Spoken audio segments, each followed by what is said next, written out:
ಜೀವನದಲ್ಲಿ ಸ್ಥಿತಿವಂತರಾಗಬೇಕು ಅಂದರೆ ಕೇವಲ ಬರೀ ಕಷ್ಟಪಟ್ಟರೆ ಸಾಕಾಗಲ್ಲ. ಬೆಳೆಯುವ ವಿಧಾನ ಕೂಡ ಬಹಳ ಮುಖ್ಯವಾಗುತ್ತೆ.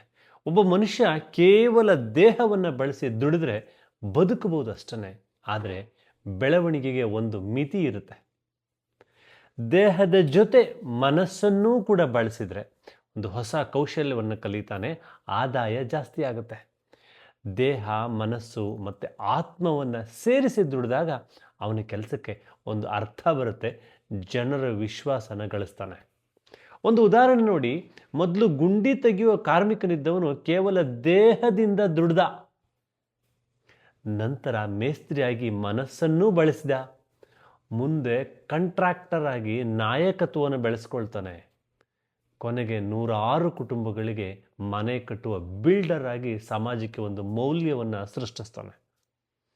ಹಾಗೆಯೇ ದೇಹ, ಮನಸ್ಸು, ಆತ್ಮ ಪರಮಾತ್ಮನೊಂದಿಗೆ ನಿಷ್ಕಳಂಕ ಉದ್ದೇಶದಿಂದ ದುಡಿದ್ರೆ ಯಶಸ್ಸು ಕೇವಲ ಹಣದಲ್ಲೇ ಅಳೆಯುವುದಲ್ಲ, ಅದರ ಪ್ರಭಾವ ಸೇವೆ ಮತ್ತು ಮೌಲ್ಯದಲ್ಲಿ ಕಾಣಿಸ್ಲಿಕ್ಕೆ ಶುರುವಾಗುತ್ತೆ.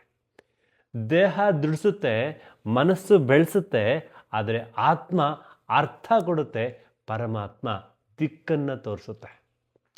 ನೀವು ಇವತ್ತು ಯಾವ ಹಂತದಲ್ಲಿ ಇದ್ದೀರಿ ಅನ್ನೋದು ನೀವು ಚೆಕ್ ಮಾಡ್ಕೊಳ್ಬೇಕು.